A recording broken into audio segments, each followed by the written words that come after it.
Men mijozlar ko'zi bilan qanday ishlayman? Tayyor aksessuarni olib, dastlabki qilib yuboraman. Aslida men qanday ishlayman? Mijozlar bilan soatlab suhbatlashib, yuzlariga, ranglariga, kiyimlariga tushadigan aksessuarni tanlashaman. Ba'zida juda ham injiq mijozlarga duch kelaman.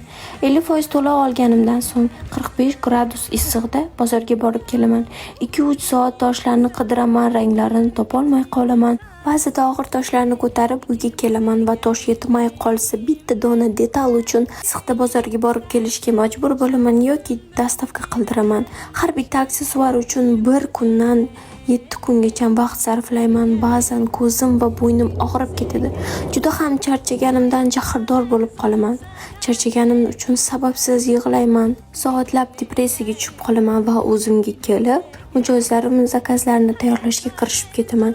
Yangi aksessuarlarni syomka qilish uchun kiyim buyurtma beraman, salonga boraman, studiyaga boraman, mobilograf keladi va 4-5 soatlab syomka qilamiz. Mijozga jo'natishdan oldin uni sinmaydigan, toshlar to'kilmaydigan qilib upakovka qilib, keyin dastavka qilib yuboraman.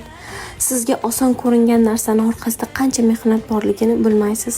Sahifamga obuna bo'lishni unutmang. Sahifamda undan ham qiziqarli ma'lumotlarni olishingiz mumkin.